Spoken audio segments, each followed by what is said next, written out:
ذرا سوچیں ایک دفعہ دماغ میں، رمضان المبارک کا مقدس مہینہ ہو، لوگ تراویح میں، افطار میں، سحر میں مصروف ہوں، وہیں پہ کچھ بچے اور خواتین کھلے آسمان تلے اللہ کے آسرے پہ سحر و افطار کے منتظر ہوں۔ جی ہاں، میں غدا کی بات کر رہا ہوں جسے کھنڈرات کا ڈھیر بنا دیا گیا۔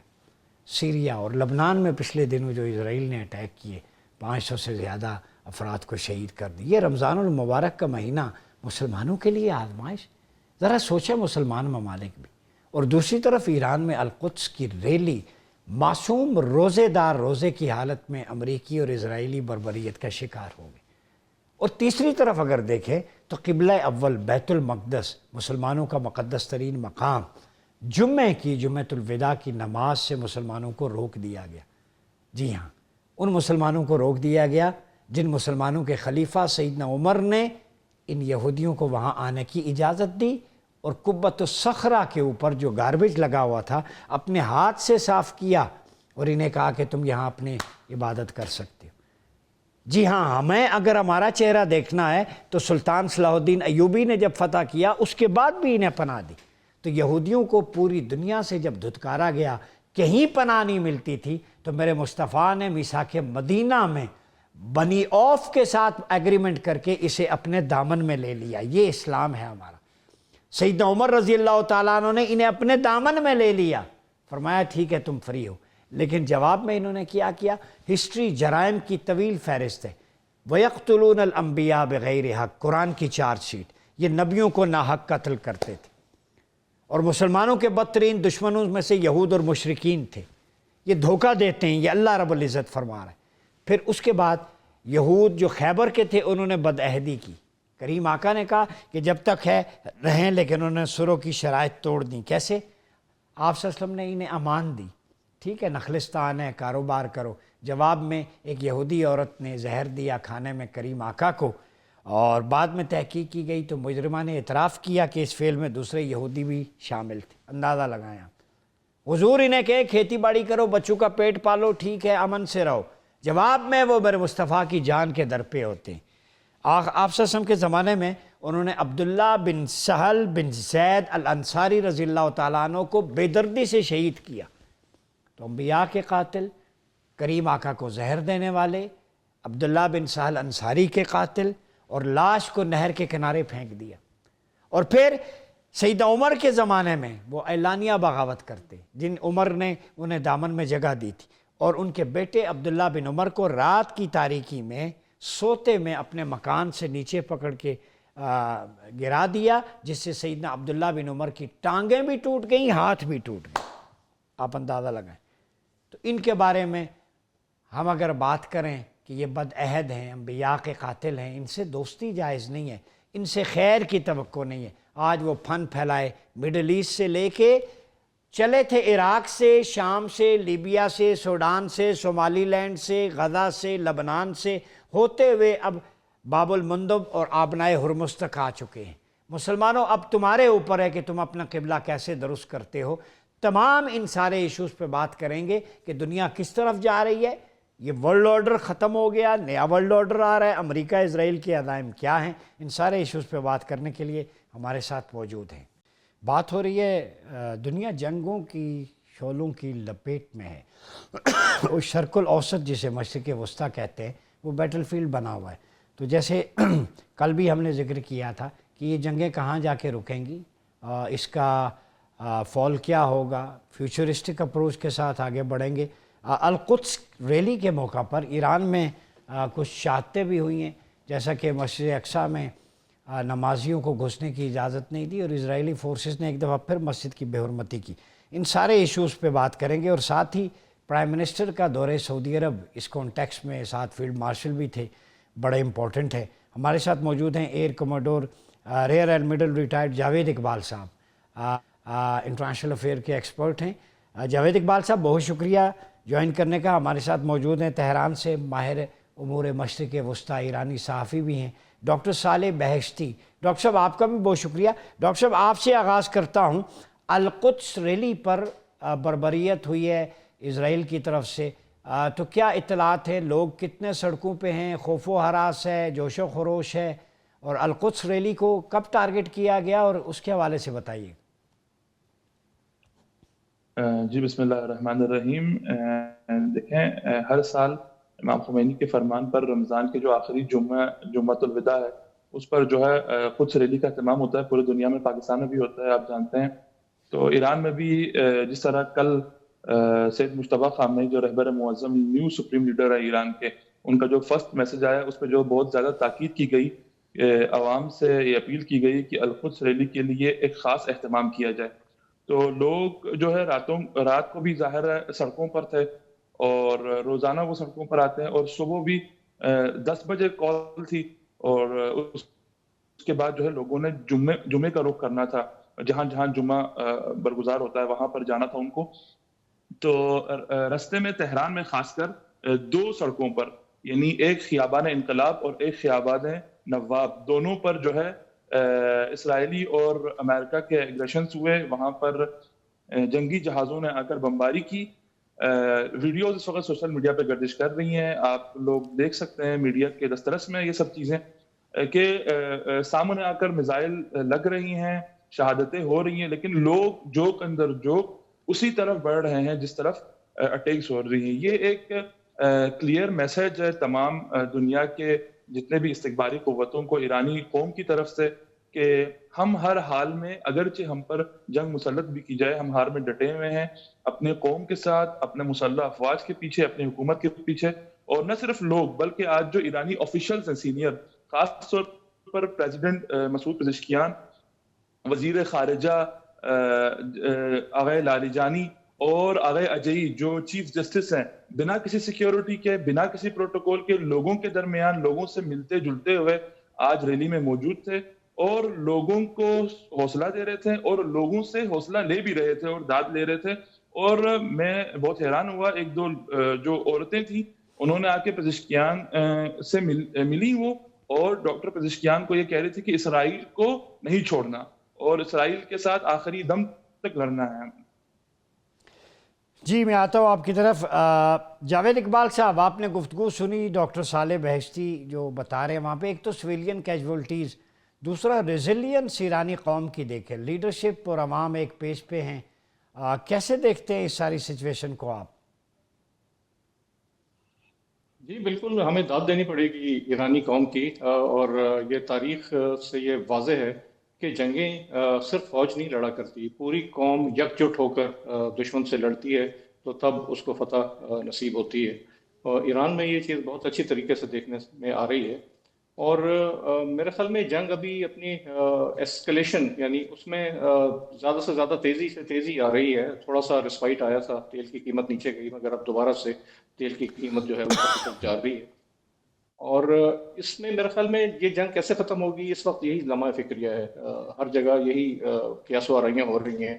صدر ٹرمپ کے بیانات کو ڈی سائفر کر کے کبھی وہ کہتے ہیں کہ جنگ ختم ہونے والی ہے، کبھی وہ کہتے ہیں کہ اب کوئی ٹارگٹ کرنے کے لیے رہا ہی نہیں میرے پاس.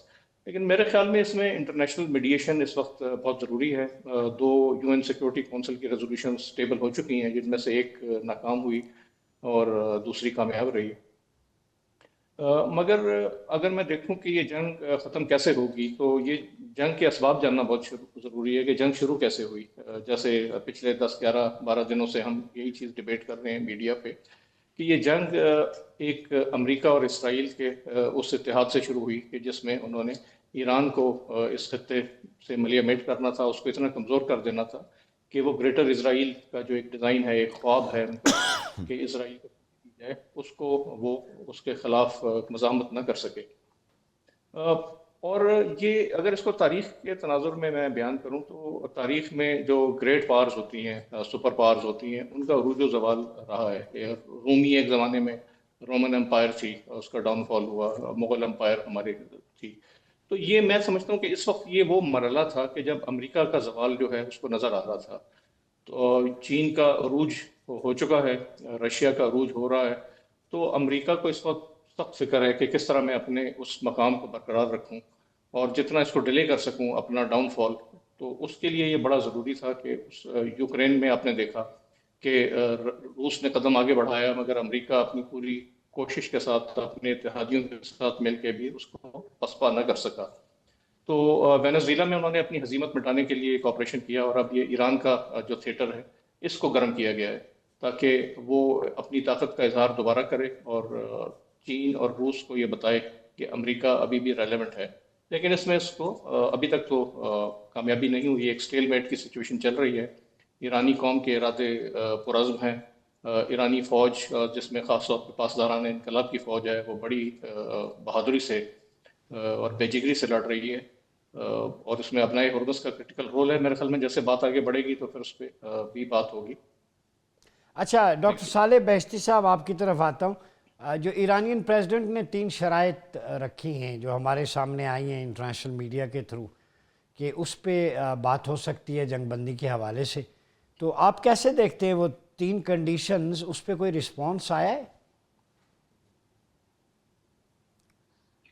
جی دیکھیں، رسپانس تو ظاہر ہے اگر ابھی تک کوئی اپروپریٹ رسپانس آ جاتی تو ظاہر ہے ابھی تک میرے خیال سے یہ سین جو ابھی ہم دیکھ رہے ہیں کہ آج بھی اتنے اٹیکس ہو رہے ہیں تو نہ ہوتی۔ اور میرے خیال سے اگر ان شرائط کو، جو ایک منطقی شرائط ہیں، یعنی یہ کہ ہمارے پاس جو جنگ مسلط کی گئی ہے وہ ہٹا دیا جائے، جو ہمارے اوپر بے تکے اتنے پابندیاں لگائی گئی ہیں ان کو اٹھایا جائے، منطقے سے جو خطے سے جو ہے امریکہ اپنے بیسس کو کلوز کرے، وہ چلے جائیں، اور ہمیں جو ہم پر جو جنگ تحمیل کی گئی ہے، جو لاگو گیا ہے، اس کے بدلے میں جو ہمیں نقصان ہوا ہے اس کی نقصان کی بھرپائی کی جائے، اس کا ہرجانہ بھرا جائے۔ تو یہ میرے خیال سے ہر انسانی یعنی شرائط کے ساتھ کچھ وہ ہیں جو ڈاکٹر پزشکیان نے نہ صرف امریکہ کے سامنے، اسرائیل کے سامنے، بلکہ پوری دنیا کے سامنے رکھی ہے۔ ایک طرح سے اگر آپ دیکھیں تو کہ یعنی ایک حق کے جو سائیڈ لینے والے ہیں اور حق کی آواز بلند کرنے والے ہیں، یہ سب ان کی دل کی آوازیں ہیں۔ تو میرے خیال سے اس کو کوئی اپروپریٹ جواب نہیں آیا، بلکہ صدر ٹرمپ تو جو ہے اپنے لیے پوائنٹ سکورنگ کرنے کی کوشش کر رہے ہیں، اور کسی طرح سے چند ٹویٹس کے ذریعے، جس طرح سے کل لاریجانی صاحب نے بھی کہا کہ جنگ شروع کرنا آسان ہے لیکن اس کو ختم کرنا چند ٹویٹس کے ذریعے سے اپنی جیت کا اعلان کرنا جو ہے یہ پاسبل نہیں ہے، اور یہ کوئی آسان کام نہیں ہے۔ اور یہ ایران بوانگ دہل اعلان کر رہا ہے کہ اب جنگ اگر ختم ہوگی تو وہ ہماری مرضی سے ہوگی۔ کیونکہ ہم پر ظلم کیا گیا، ہمارے رہبر کو شہید کیا گیا، ہمارے خاک پر، ہمارے مادر وطن پر کئی دفعہ ایگریشن کیے گئے، اور ہمارے جو ہے سوورٹی پر سوال اٹھایا گیا۔ اور یہ سب نہ صرف امریکہ کی وجہ سے، اسرائیل کی وجہ سے، بلکہ جتنے بھی یہاں پر موجود جی سی سی ورلڈ جو جتنے بھی ممالک ہیں، ان کی امریکہ کے ساتھ، اسرائیل کے ساتھ کوآپریشن کی وجہ سے، وہ کوآپریشن جو ہے ان کو بیسس مہیا کرنے کی صورت میں، ان کو ایئر فیلڈز مہیا کرنے کی صورت میں، ان کو انفارمیشن مہیا کرنے کی صورت میں۔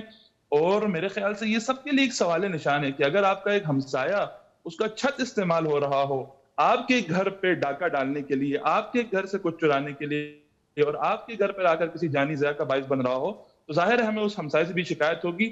تو ظاہر ہے ان سب سیناریو کو سامنے رکھتے ہوئے ایران جو ہے ریٹیلیٹ کر رہا ہے، اور جس طرح سے انہوں نے فرمایا کہ اس ریٹیلیشن میں روز بروز شدت آ رہی ہے اور مزید بڑھتا ہوا جا رہا ہے۔ اور جو کل خاص طور پر نئے سپریم لیڈر نے اپنے جو پیغام میں کہا کہ آبنائے ہرمز کو بند رہنا چاہیے، لیکن باید آبنائے ہرمز باید بند بماند، یعنی یہ نہیں ہے کہ مطلب بند رہنا چاہیے ایک نظریہ ہے، نہیں، مطلب یہ ایک دستور ہے، یہ ایک حکم ہے کہ اس کو بند رہنا چاہیے، اور اگر ضرورت پڑے تو ایران جو ہے اپنے دشمنوں کے لیے، یونائٹڈ اسٹیٹس کے لیے نئے محاذ بھی کھول سکتا ہے۔ میرے خیال سے یہ کلیئر اشارہ ہے باب المندب کی طرف کہ اگر ایران کو زیادہ مجبور کیا گیا تو ایران جو ہے یمن اور انصار اللہ کے ذریعے سے باب المندب کو بھی دشمنوں کے لیے تنگ کر دے گا۔ اچھا جاوید اقبال صاحب، آپ نے سنا ڈاکٹر صالح بہشتی کی گفتگو۔ ابھی جو لیٹسٹ ہے، پاکستان کے پرائم منسٹر اور ڈپٹی پرائم منسٹر اور پھر chief of defence forces general Asim Munir صاحب، وہ سعودی عرب گئے، اور موجودہ خطے کی صورتحال پہ بہت ساری بحث وہاں پہ باتیں ہوئیں۔ مشترکہ جد و جہد قیام امن کے لیے اور مشرق وسطیٰ اصل موضوع بحث تھا۔ کیا سمجھتے ہیں موجودہ حالات میں اس دورے کی کتنی امپورٹنس ہے؟ جی آپ یہ دیکھیں کہ یہ بڑی قلیل مدت میں یہ 2 دفعہ دوسرا دورہ ہے۔ اس کا مطلب ہے کہ جو سفارتکاری ہے وہ اس وقت اپنے عروج پر ہے، اور ایک میڈیشن کے ذریعے، اس بات چیت کے ذریعے اس کا صورتحال کا کوئی مناسب حل نکالنے کی کوشش کی جا رہی ہے۔ پاکستان اس وقت میرے خیال میں نہ صرف خطے میں بلکہ دنیا میں ایک واحد ملک ہے کہ اس وقت جس کے تمام فریق سے بڑے اچھے تعلقات ہیں اور ان تعلقات کا استعمال کر کے وہ ایک میڈیشن کی کوشش کر رہا ہے۔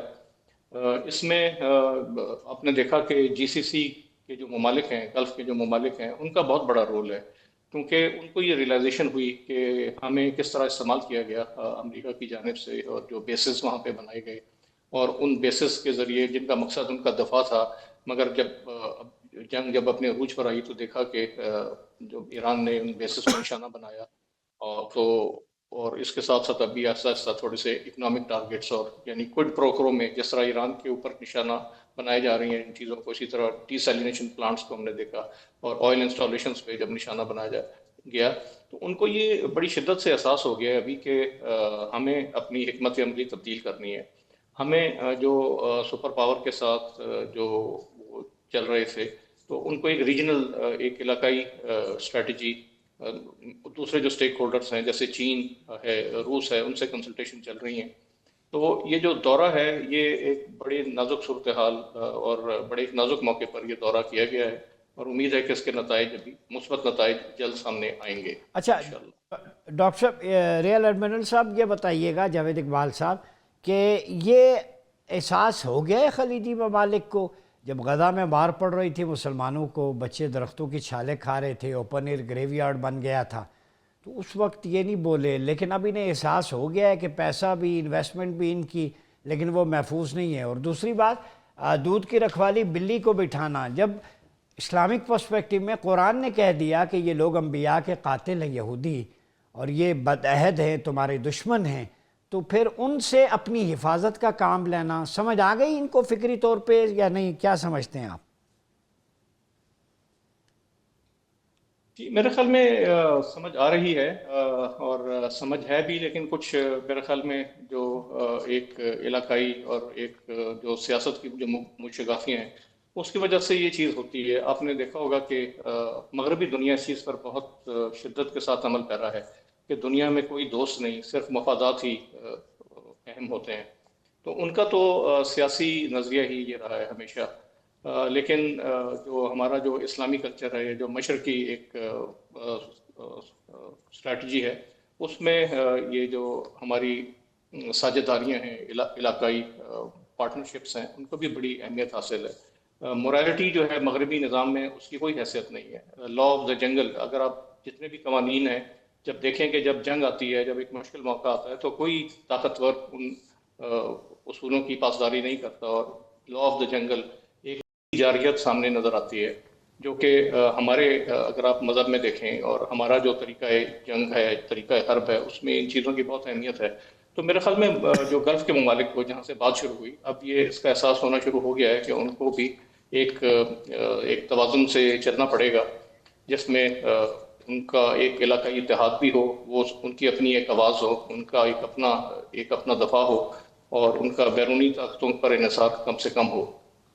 بہت شکریہ ریئر ایڈمرل جاوید اقبال صاحب، ڈاکٹر صالح بہشتی صاحب۔ ناظرین، گفتگو یہاں وقت ہوا چاہتا ہے ایک چھوٹے سے بریک کا، ملتے ہیں بریک کے بعد۔ ویلکم بیک ناظرین، پروگرام میں ایک دفعہ پھر آپ کا خیر مقدم ہے۔ بات ہو رہی ہے عالمی معاملات میں پیچیدگیوں کے حوالے سے، چاہے وہ پاک افغان تعلقات ہوں، دہشت گردی ہو، انڈیا اور پاکستان کے، اور انڈیا اور اسرائیل کے ریلیشن شپ ہوں، اسی طرح خطے میں جو مڈل ایسٹ میں جو کچھ ہو رہا ہے، آبنائے ہرمز سے لے کے باب المندب تک، یہ سارے ایشوز، اسپیشلی جو ایران کے حوالے سے جو خبریں ہیں، جو وار ہے، اس دوران القدس جو ہے اس کی ریلی میں کل ایران میں وہاں بھی اٹیک کیا گیا، اور مسجد اقصیٰ میں مسلمانوں کو نماز پڑھنے سے روک دیا گیا، سراؤنڈنگز میں بھی۔ تو یہ ہونا کیا جا رہا ہے، ان سارے ایشوز پہ بات کرنے کے لیے ہمارے ساتھ موجود ہیں ایئر کوموڈور ریٹائرڈ خالد چشتی صاحب، ماہر بین الاقوامی امور۔ خالد چشتی صاحب، بہت شکریہ۔ پہلے تو یہ بتائیں، القدس، یوم القدس نصف صدی سے زائد منایا جاتا ہے، تو اب تو بات یہاں تک آ گئی ہے، بوٹوں سمیت اسرائیلی فوجی گھسے ہیں اقصیٰ میں، اور مسلمانوں کو نماز سے بھی، جمعۃ الوداع سے بھی محروم کر دیا ہے۔ تو یہ ساری چیزیں کس طرف جا رہی ہیں؟ میرا خیال ہے یہ پہلی دفعہ نہیں ہوا، یہ تو بہت دفعہ وہ بے حرمتی اس طرح کی کر چکے ہیں، اور افسوسناک بات، ہمیشہ سے ہم اس کو کنڈیم بھی کرتے آئے ہیں۔ اور یہ انتہائی افسوسناک بات ہے کہ ایک ریلیجس پلیسز کو جس میں ہمارے نبی کریم صلی اللہ علیہ وسلم نے فتح مکہ کے وقت کہا تھا کہ فصلوں کو تباہ نہ کرنا، پھلدار درختوں کو تباہ نہ کرنا، دشمن کو، عورتوں کو، بچوں کو کچھ نہ کہنا، عبادت گاہوں میں گھس کر نہ مارنا. میرا تو اتنا سا نالج ہے. تو اگر میرے جیسے اسٹوڈنٹ کو پتا ہے کہ ہمارے مذہب نے کیا سکھایا تھا تو ان کا بھی مذہب ہم ان کو مانتے ہیں، ان کے مذہب کو. لیکن افسوسناک بات یہ ہے کہ وہ اپنے مذہب کو شاید اس طرح فالو نہیں کر رہے، اور افسوس ہی کیا جا سکتا ہے، ظاہر کنڈیم کیا جا سکتا ہے اس طرح کی بربریت اور اس طرح کی بے حرمتی، شاید سوائے اس کے کہ ہم افسوس بھی کریں. اچھا خالد اور چشتی صاحب، ہدایت کے لیے ایک دعا خبر مانگیں. جو امریکی میڈیا بھی، ان کے آفیشلز بھی مان گئے، عراق کی فضا میں جو ری فیولنگ کرتے ہوئے امریکہ کا JC-135 غالباً اس کے کرو ممبرز بھی 4 مارے گئے، یہ ڈرون سے ہٹ ہوا ہوگا یا کوئی ٹیکنیکل فالٹ ہوا ہے؟ دونوں پاسبلٹیز ہیں، کیونکہ یہ کہا جا رہا ہے کہ جو میں خبریں ہی پڑھ رہا تھا، میرے پاس ویریفیکیشن تو کوئی نہیں ہے، جس میں انہوں نے لکھا تھا کہ وہ جہاز کریش ہو گیا KC-135، اور جو دوسرا موسٹ پروبیبل وہ ہوگا جس کو ریفیولنگ ہو رہی ہوگی، کیونکہ اس جہاز کے اندر سے ایک نوزل نکلتی ہے، پیچھے کو ہینگ کر رہی ہوتی ہے، اور کائنڈ آف میگنیٹک کنیکشن بنتا ہے ایک فائٹر جہاز کا، وہ جا کے اپنی ہک کو اس کے ساتھ جوڑتا ہے اور پھر ریفیولنگ شروع ہوتی ہے. تو انڈیپینڈنٹ پلیٹ فارم ہوتے ہیں لیکن کنیکٹڈ ہوتے ہیں فیول کی لائن کے ساتھ. تو یہ پاسبلٹی ہے کہ کوئی ڈیورنگ ریفیولنگ ایسا کوئی مڈ ایئر ہو گیا ہو، ٹکرا گیا ہو جہاز آپس میں، آلدو ایسا ہوتا نہیں ہے. اور دوسرا جیسے آپ کہہ رہے ہیں کہ کوئی ڈرون یا میزائلز بھی ہو سکتا ہے. KC-135 بہت بڑا جہاز ہے، یہ آلموسٹ بوئنگ جیسا ہوتا ہے، یہ اتنا بڑا جہاز ہے تو اس کو ٹارگٹ کرنا بھی آسان ہے، لیکن ڈیٹیلز ابھی وجہ نہیں ہے. دونوں اچھا پاسبلٹیز ہو خالد سکتی چشتی ہیں. صاحب، اس جنگ میں بہت ساروں کو نقصان ہو رہا ہے، لیکن ایک پلیئر ایسا ہے کہ جو فائدے میں ہے، رشیا. آبنائے ہرمز بند ہوئی تو رشیا کو تیل سے یومیہ $150 ملین اضافی آمدن ہونے لگی. تو رشیا چاہے گا کہ امریکہ زیادہ انوالو رہے، اس کا فائدہ ہے اس وار میں؟ روس، میں پہلے بھی کہہ رہا ہوں، آپ نے پہلے بتا دیا، لیکن میں بھی یہ شروع سے مان رہا ہوں کہ اس جنگ کے اندر اگر کوئی لیڈر اطمینان میں ہے، اگر خوش نہیں بھی میں لفظ یوز کرتا ذرا سخت نہ ہو جائے، تو وہ اطمینان میں ہے تو پریزیڈنٹ پوٹن ہے. جی کیونکہ آپ نے دیکھا کہ آپ کہہ رہے ہیں 150 ملین روزانہ کا ہو رہا ہے، اور اب انہوں نے شرط لگائی ہے کہ ہم کیش لیں گے، یعنی ایگزیکٹلی. یہ آپ کیش پر دیں گے. اور کیش کہاں استعمال ہوگا؟ جنگ کے خلاف، زیلنسکی اور یوکرین کے خلاف. نمبر 1 ان کو ایک فائدہ یہ ہے. دوسرا وہ چاہتے ہیں کہ امریکہ امبیرس ہو، جو ان کی مائٹ اور متھ بنی ہوئی ہے دنیا کے اندر کہ ہم انوینسیبل ہیں اور انولنریبل ہیں، وہ بھی ٹوٹے. یہ دوسرا ان کو فائدہ لینا چاہتے ہیں. تیسرا وہ فائدہ یہ لینا چاہتے ہیں کہ جتنے ویپنز زیلنسکی کو اور یوکرین کو دیے جا رہے تھے امریکہ، نیٹو، ویسٹ کی طرف سے، وہ سارے کے سارے ڈائیورٹ کر کے مڈل ایسٹ پہنچ گئے ہیں. تو وہ چاہتا ہے روس کہ یہ جنگ ساری کی ساری فوکس مڈل ایسٹ پر رہے اور پرولونگ ہو.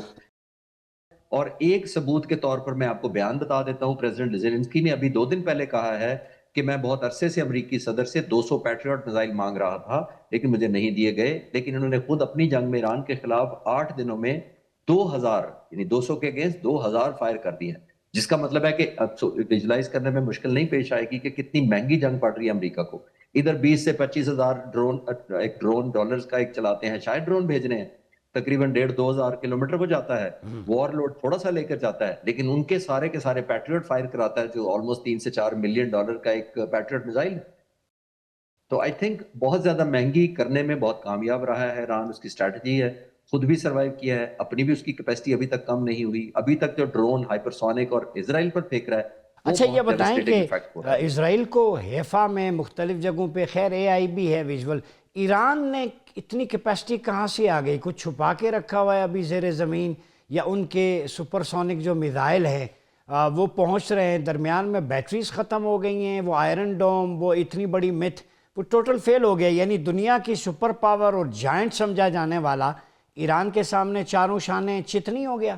دیکھیں ڈاکٹر صاحب، بنیادی طور پر یہ جو انہوں نے ہائپرسونک میزائل مارنے شروع کیا نا، یہ ہائپرسونک تقریباً سمجھے 16-17 ہزار کلومیٹر کی سپیڈ پر گھنٹے کی رفتار سے ٹریول کرتا ہے. اتنی تیز سپیڈ پہ ان کا ابھی تک سسٹم کوئی نہیں ہے جس کو پکڑ سکے. پھر انہوں نے کیا کیا، ہائپرسونک میزائلز کے اندر تقریباً 500 سے لے کر 1 ٹن تک وار ہیڈ ہے. پھر انہوں نے کیا کیا ہے کہ صرف 1 وار ہیڈ نہیں ہے، 80 منی باملیٹس اس کے اندر ہیں.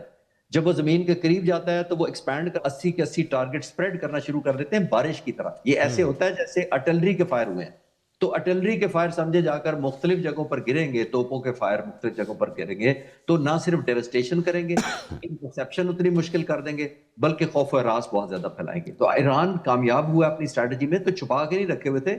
انہوں نے یہ ضرور سیکھ لیا تھا جون 2025 کی جنگ سے کہ ایک انہوں نے اس طرح کے میزائل جس کے اندر ہائپرسونک زیادہ سے زیادہ ریلائنس کرنا ہے، اور دوسرا انہوں نے انفارمیشن اور ڈیٹا بہت زیادہ گیدر کیا ہے اسرائیل کے ٹارگٹس کے متعلق. اس دفعہ میں دیکھ رہا ہوں ان کی جو اسٹریٹجی ہے ٹارگیٹنگ کی وہ بہت ایکوریٹ ہے اور بہت پن پوائنٹ ٹارگٹ مار رہے ہیں, چاہے وہ بجلی گھر ہیں, چاہے ان کے ملٹری کمپاؤنڈز ہیں, ہیڈ کوارٹر ہے, آرمامنٹ سٹوریج ہیں. آئی تھنک اچھا یہ بتائیں, موساد کا ہیڈ کوارٹر, اس کے حوالے سے بھی خبر تھی کہ وہ تباہ ہوا ہے. نیتنیاہو کے قریبی وزیر, ریلیٹیو اور ان کی اسپوکس پرسن بھی شاید اس میں پارسل ہو گئی ہیں ٹو دا ہیل. آپ کیا دیکھتے ہیں؟ نیتنیاہو اتنا عرصہ ویسے میڈیا سے غائب نہیں رہتے, کدھر ہوں گے؟ نہیں, ایک بیان تو ان کا آیا کل, وہ میڈیا کو ریلیز ہوا ہے, وہ کیسا ہوا ہے وہ ہو سکتا ہے وہ بھی فیک ہو. لیکن ایک چیز بڑی امپورٹنٹ ہمیں ذہن میں رکھنی چاہیے کہ ڈاکٹر صاحب یہاں پہ کہ جو اسرائیل ہے اس نے بہت سخت سینسرشپ لگا دی ہے اپنے میڈیا کے اوپر. کوئی ویڈیو نہیں لوڈ ہو سکتی, 5 سال کی قید انہوں نے کہا اگر ملٹری کی کوئی آپ ویڈیو بنا کے بھیجیں گے. دوسرا, میں کل پرسوں ایک پہلے کی ویڈیو دیکھ رہا تھا کہ اسرائیلی پولیس اور فوج کھمبوں پہ چڑھ کے جو نارمل سٹی کے جو سیف سٹی سمجھ لیں اس طرح کے جو سی سی ٹی ویز لگے ہوتے ان کو بھی توڑ رہے تھے, ان کو توڑ کے اتار رہے تھے جہاں جہاں ان کو سی سی ٹی وی فوٹیج نظر آ رہی ہے کہ کسی ریکارڈنگ میں کوئی میزائل آ نہ جائے اور جو آگ لگی ہوئی ہے وہ لوگ نہ دیکھنا شروع کر دیں, ڈی مورلائز نہ ہو جائے. اور ظاہر ہے ایران کو ایک کنفرمیشن ملے گی اگر وہ ایکوریسی کی کہ کتنے ایکوریٹ میں ہٹ کر رہا ہوں. تو آئی تھنک کوئی نیوز وہ باہر آنے نہیں دے رہے. باقی ہماری اسپیکولیشن اور دعائیں ہیں کہ ایران کامیاب ہو, پن پوائنٹ ایکوریسی جس کی ہے. لیکن میرا خیال یہ ہے کہ کیونکہ سینسرشپ بڑی سخت ہے تو ابھی اتھینٹسٹی سے ہم کچھ کہہ نہیں پائیں. اچھا یہ جنگ ختم ہوگی, کب ہوگی یہ تو خیر قضیے ہیں, لیکن اس کے بعد آنے والے حالات میں ریجن اور دنیا کو آپ کیسے دیکھتے ہیں؟ آخری سوال. آخری سوال ڈاکٹر صاحب بڑا سمپل, میں نے جواب میں تیسرے دن سے دینا شروع کر دیا تھا اور آج الحمدللہ 13ویں 14ویں دن بھی اسی پر قائم ہوں. میں نے یہ کہا تھا, بڑا مختصر جو آپ نے مختصر کہا ہے, تو میں نے یہ کہا تھا جنگ شروع کر دی امریکہ نے, اسرائیل نے. اس وقت تیسرے دن کہا تھا کہ جنگ جب بھی ختم ہوئی یہ وہ امریکہ نہیں رہے گا جو جنگ سے پہلے تھا اور یہ وہ اسرائیل نہیں رہے گا جو جنگ سے پہلے تھا انشاءاللہ تعالیٰ, کیونکہ ان کی جو متھ تھی, جو زوم تھا, جو تکبر تھا, وہ ٹوٹا ہے. تیسرے دن نہیں کیا تھا اور 14ویں دن کیا لگتا ہے مختصراً بتائیں, ایران کتنا مارے گا انہیں اور کتنا ان کے اعصاب سے کھیلے گا؟ ڈاکٹر صاحب ایران نے کچھ نہیں کرنا, امریکہ نے اور اسرائیل نے دنیا کو اور خاص طور پر اپنی عوام کو جنگ جیت کر دکھانی ہے. اسرائیل کے مقابلے میں ایران نے جنگ جیتنی نہیں ہے, ایران نے صرف ہارنی نہیں ہے. دونوں میں فرق ہے. اس نے صرف سسٹین کرنا ہے, اس نے صرف سروائیو کرنا ہے, اس نے اپنی کیپیبلٹی ریسٹور رکھنی ہے آخر تک تاکہ وہ پروہیبٹیو کاسٹ امپوز کرتا رہے. جتنی وہ کاسٹ ان سے لے رہا ہے اس ریٹ پر وہ دے ہی نہیں سکیں گے. پہلے 100 گھنٹے کے اندر, میں آپ کو چھوٹی سی مثال دے دیتا ہوں, 100 گھنٹے کے اندر امریکہ نے $3.8 بلین خرچے 100 گھنٹے کی جنگ پر, جہازوں کی شکل میں. F-15 3 کریش کر گئے, میں ساروں کا ٹوٹل کیا تھا 3.87 بلین. 3.87 بلین میں سے صرف اپرووڈ بجٹ جو پریزیڈنٹ کے پاس تھا وہ 5% تھا اس کا. ذرا ویژولائز کریں. باقی انہوں نے ابھی کانگریس کے پاس جانا ہے, ابھی تو وہ ATM کارڈ یوز کر رہے ہیں جنگ کے نام پر. جب جا کے حساب کریں گے, جب بل پے کرنا ہوگا تب دیکھیں گے. نمبر 1, $387 بلین سے تمام مدرسے, اسکول, کالجز غازہ میں دوبارہ بن سکتے تھے جو اسرائیل نے تباہ کیے ہیں 2.5 سال میں. تو میں یہ عرض کر رہا ہوں کہ کاسٹ امریکہ کے لوگوں کو تو اویئرنس ہے, وہ جنگ ہار گئے اگر تو یہ بل کسی نے بھی نہیں دینا, لوگ بھی نہیں مانیں گے دینے. بہت شکریہ خالد چشتی صاحب, ہمارے ساتھ تھے. ناظرین گفتگو کا سلسلہ جاری ہے, وقت ہوا چاہتا ہے ایک چھوٹے سے بریک کا, ملتے ہیں بریک کے بعد. ویلکم بیک ناظرین, پروگرام ایک دفعہ پھر آپ کا خیر مقدم ہے. بات ہو رہی ہے دنیا میں جنگوں کی اور پاک افغان تعلقات کی, جو دہشت گردوں کی کمین گاہیں اس کے خلاف جو پاکستان نے کارروائی کی. ادھر اسرائیل اور امریکہ کے ارادے کچھ خطرناک لگ رہے ہیں. مزید القدس پہ بھی, ریلیوں پہ بھی جو فائرنگ سے بہت ساری شہادتیں تہران میں ہوئیں. اسی طرح مسجد اقصیٰ کو بلاک کر دیا, نمازیوں کو نہیں گھسنے دیا. تو دنیا کس نظام کی طرف جا رہی ہے؟ ہمارے ساتھ موجود ہیں سابق وزیر داخلہ, دفاعی تجزیہ کار, لیفٹیننٹ جنرل ریٹائرڈ معین الدین حیدر صاحب. جنرل صاحب بہت شکریہ آپ کا. سب سے پہلے تو یہ بتائیں کہ امریکہ اور اسرائیل نے پورے ورلڈ آرڈر کو اور UNO کو, ہر چیز کو بائی پاس کر دیا ہے. ارادے کیا لگتے ہیں آپ کو؟ جی ہاں, ارادے تو یہی ہیں کہ مائٹ از رائٹ. وہ سمجھتے ہیں کہ ان کا جو منہ سے بات نکلے وہی قانون ہے, نہ کوئی UN ہے نہ کچھ ہے. پہلے تو اسرائیل جو تھا اس کی بہت وائلیشنز کرتا تھا دنیا کے تمام انٹرنیشنل لاز کی, لیکن امریکہ بھی پیچھے نہیں ہے. اور اب یورپ تھوڑا پیچھے ہٹ گیا ہے, کیونکہ جتنے آپ دیکھیں سیکنڈ ورلڈ وار کے بعد جب یہ نیا نظام کھڑا کیا گیا تھا, یونائٹڈ نیشنز کا, رول آف لا کا, آپس میں تعلقات کا, وہ سب برباد کر دیا انہوں نے. مطلب جو نہ یونیوں کی بات سن رہے ہیں، نہ کوئی لا دیکھ رہے ہیں، جس پہ مرضی اٹیک کر دو. یہ ڈکٹیشن ہے ان کی کرتے چلے آئے. جو کچھ انہوں نے حل کیا ہے عراق کا اور لیبیا کا اور سیریا کا اور سب جگہوں کا، وہ آپ کے سامنے ہے. وہ کس آرڈر کے تحت کیا؟ وہ اسی جو انارکک ان کا آرڈر ہے کہ مائٹ از رائٹ، ہماری مرضی کے مطابق کام ہوگا. جو آپ کے وسائل ہیں ان کو بھی ہم مینج کریں گے، زیادہ سے چلائیں گے، تھوڑے سے آپ پر بھی خرچ کر دیں گے. آپ کے علاقوں میں ہم ریڈار لگائیں گے، بیسز بنائیں گے، سپاہی رکھیں گے، تاکہ سب طرف جہاں ہمیں جانا پڑے ہمیں آسانی ہو. اب یہ جو جی سی سی ملکوں میں انہوں نے لگائے تھے، اپنے بنائے تھے اپنے کیمپس اور اپنے بیسز بنائی تھیں، وہ ان کے لیے جی سی کنٹری کے لیے مصیبت بن گئی. اور ان کی پروٹیکشن تو نہیں ہوئی، الٹا ان کے اوپر حملے ہونے شروع ہو گئے اس کی وجہ سے. تو یہ آرڈر ہے صاحب آج کل کا. تو اچھا جن صاحب یہ بتائیں کہ پاکستان افغانستان، چونکہ افغانستان میں دہشت گردوں کی کمینگاہیں پاکستان کارروائیاں کرتا ہے، تو وہ باز نہیں آ رہے. دوسری طرف وہ ریکویسٹ کر رہے ہیں نیگوسیشنز کی، میڈیشن کی، لیکن جب تک دہشت گردی بند نہیں ہوتی، پاکستان کے جائز مطالبات نہیں مانے جاتے، تو مذاکرات کیسے ہو سکتے ہیں؟ کیا خیال ہے؟ جی ہاں، جب تک مذاکرات کے اندر کوئی خلوص نہ ہو اور کوئی معاملہ یا پیچیدہ چاہے کتنے اس کو حل کرنے کی ول نہ ہو، تو ظاہر ہے اگر مذاکرات وقت گزاری کا طریقہ جو ہے وقت گزاری کا طریقہ کے لیے استعمال کیے جائیں، تو ظاہر ہے کوئی اس کا رزلٹ نہیں نکلے گا. پچھلے دنوں مذاکرات دوحہ میں بھی ہوئے، استنبول میں بھی ہوئے. بیچ میں ہمارے دو ممالک بھی پڑے، ان کو سمجھایا کہ بھئی مت کرو، یہ دہشت گردوں تم کو بھی کھا جائیں گے کل. آج تو تم ان کو استعمال کر رہے ہو اپنی سرزمین دے کے دوسروں کے خلاف، دوسروں کی پراکسی بن کے یہ کام کر رہے ہو، کل یہ آپ کو ہی پڑ جائیں گے.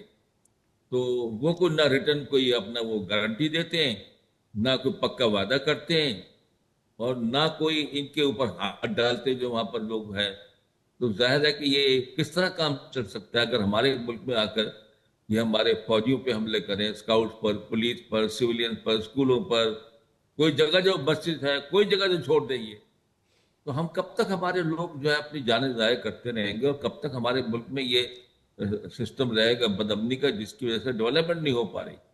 تو پاکستان تو مجبور ہے ان کو سمجھا رہا ہے، لیکن ہم امید کرتے ہیں کچھ لوگ اس سلسلے میں اپنا ڈپلومیٹکلی حصہ ڈال رہے ہیں. چائنا بھی میرے خیال سے، اور ترکیہ بھی، ملیشیا، انڈونیزیا بھی، وہ اس کو سمجھا رہے ہیں کہ یہ کام مت کرو، اور آپ کا بڑا نقصان ہے بارڈر بند ہونے سے. کل کو آپ کو خوراک کی بھی تنگی ہو جائے گی، آپ کو بہت پریشانی آ جائے گی. دوائیاں سب پاکستان جاتی ہیں، ان کی کھاد یہاں سے جاتی ہے، شوگر یہاں سے جاتی ہے، گندم یہاں سے جاتی ہے.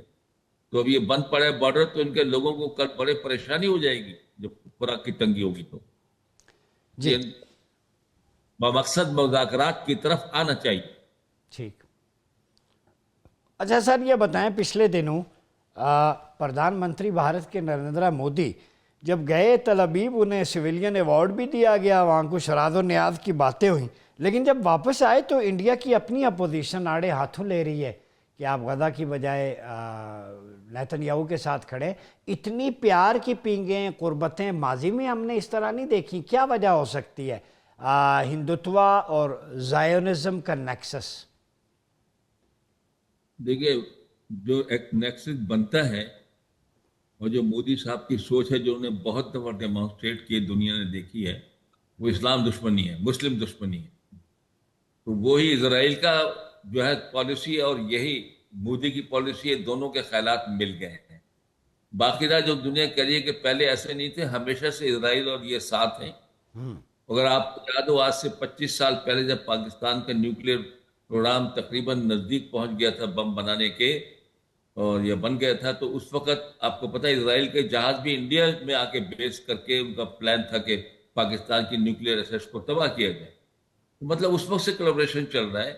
اور اسرائیل کے ریڈار جو ہیں، جو زمینی موومنٹ کو رات کے وقت دیکھتے ہیں، پیدل چلنے والے کو بھی پک اپ کر لیتے ہیں، اس کے اکوپمنٹ وہاں پہ ہے. ان کے ایڈوائزر اسرائیل کے وہاں پر امریکہ وہاں پر آتے ہیں ہندوستان کے اندر. اور جو یہ میزائل مارے گئے ہیں، تباہ کیے گئے بگرام ایئر بیس پر، جو افغانیوں کو دی گئے تھے کہ بھئی آپ پاکستان پہ چلائیں، کس کے دیے ہوئے؟ اسرائیل کے بنے ہوئے ہیں، اور انڈیا کے تھرو یہاں پر پہنچائے گئے. تو ان کا تو کولابریشن بڑے ڈیپ، بڑے عرصے سے چل رہا ہے ان کا. تو اب یہ تو اس موقع پہ چلے گئے تھے، اس کے اگلے روز پہ لڑائی بھی شروع ہو گئی.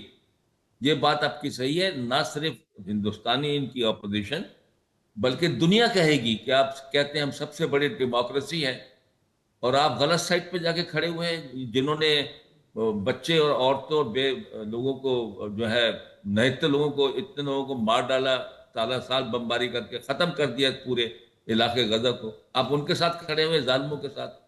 تو سکی تو ان کی ہوئی ہوگی دنیا میں. اچھا یہ بتائیں، آپ نے کہا کہ اس وقت بھی اسرائیل پر تول رہا تھا انڈیا آ کے پاکستان کے ایٹمی اثاثوں پہ حملہ کرنے کی، کس چیز نے اسے اس سے روکا تھا؟ میرے خیال سے کچھ ان کو آئیڈیا ہو گیا تھا کہ پاکستان والے الرٹ ہیں اور ان کو اس بات کا پتہ چل گیا، اور پاکستان نے میرے خیال میں یہ معاملہ اٹھا بھی دیا تھا دوست ملکوں کے ساتھ. اور دوسری بات یہ ہو سکتا ہے کہ اس وقت بھی بم تیار ہو گیا ہو اور ان کو بتا دیا گیا ہو کہ اس کے بڑے بھیانک نتائج نکلیں گے، آپ یہ اپنے مقصد کو حاصل نہیں کر سکیں گے، لیکن پھر ہم بھی آپ سے بدلہ لیں گے، ہم خاموش نہیں بیٹھیں گے کہ آپ حملہ کے ہمارے ملک میں کر کے چلے جائیں. آئی تھنک اس سے وہ باز رہے تھے. تو یہ بتائیں سر، اب ٹیکنالوجی بھی کافی انوالو ہو گئی ہے جنگوں میں، وار ٹیکٹکس بدل گئی ہیں. پاکستان کی ٹیکنالوجی اس وقت، میزائل ٹیکنالوجی، ایٹمی ٹیکنالوجی، کس حد تک پاکستانی عوام اعتماد رکھے کہ سیف ہے پاکستان کے لیے؟ الحمدللہ پاکستان نے بڑی پیش رفت کی ہے، اپنے ہتھیاروں کو سیف بھی کیا ہے، نیوکلیر ہتھیاروں کو، اور اس کو from air, from ground and also from sea, submarines کے تھرو بھی، تینوں پلیٹ فارم سے وہ اپنے نیوکلیر ویپن لانچ کر سکتا ہے. اور سب مرین کے ذریعے سے کرنے کا مطلب یہ ہے کہ Pakistan has the capability of second retaliation, کہ اگر پہلے کوئی اس پہ حملہ سرپرائز کر دیتا ہے اور وہ سمجھتا ہے کہ احساس زمین پہ تباہ کر دے گا، تو اسے پتہ ہونا چاہیے کہ نہیں، یہاں سے میزائلیں سمندر سے چل کے ان کے ٹارگٹ پہ جائیں گی واپس. تو یہ پیش رفت ہے. باقی آپ کے سامنے میزائل ٹیکنالوجی کا آپ نے دیکھ لیا، جو پچھلے سال جھڑپ ہوئی تھی، اس میں پاکستان کی میزائل سب قسم کی، شارٹ رینج، لانگ رینج، اس سے لانگ رینج، اور کنونشنل ویپنز، نارمل بمز اور نیوکلیر ویپنز سب لے جانے کی کیپیبل ہے. پاکستان کی میزائلیں کے جو تجربات ہوتے ہیں وہ بڑے ایکوریٹ ہوتے ہیں، اور پاکستان لگاتار اس میں امپرومنٹ لا رہا ہے. بہت شکریہ لیفٹیننٹ جنرل ریٹائرڈ معین الدین حیدر صاحب ہمارے پاس تھے. ناظرین، خوش آئے ہے، جیسے جنرل صاحب نے کہا، پاکستان کا دفاع مضبوط ہاتھوں میں ہے. دشمن کو جان لینا چاہیے، میلی آنکھ اٹھانے سے پہلے یہ دیکھ لے کہ پاکستانی یہ قوم ہے. جب بھی افواج پاکستان مارکہ بنیان و مرصوص ہو یا دیگر مارکے ہوں، عوام فوج کے شانہ بشانہ کھڑی ہوتی ہے. ہم نے دھوپ لگوانے کے لیے نہ تو غزنوی بنایا ہے، نہ فتح بنایا ہے، نہ رات بنایا ہے، نہ شاہین اور نہ ٹیپو. یہ نمائش کے لیے نہیں ہے. نمائش ہوتی ہے کہ ایک دھاگ بٹھانے کے لیے، ترہبون بہ عدو اللہ و عدوکم، ہم اللہ کی گائیڈ لائنز لے کے آگے چلتے ہیں. تو ان میزائلوں کا ہدف ہر وہ جگہ ہے جہاں پہ اسلام دشمنی ہوگی، چاہے وہ ہندوستان ہو، ہندوتوا ہو یا کوئی اور ہو. یہ میزائل اسلام کی سربلندی کے لیے، یہ پاکستان کے دفاع کے لیے ہیں. اور مسلم ورلڈ کو بھی یہ سوچنا چاہیے کہ پاکستان جس نے نامساعد حالات میں یہ کچھ کیا، وہ بھی اپنی ٹیکنالوجیکل ایڈوانسمنٹ پہ توجہ دیں، تاکہ مڈل ایسٹ، ایران یا اس طرح کے قضیے آئندہ ہم مل کے یکجان ہو کر نپٹیں. اپنا بہت خیال رکھیے. اپنے میزبان ڈاکٹر عمر ریاض باسی کو اجازت دیجیے. اللہ حافظ.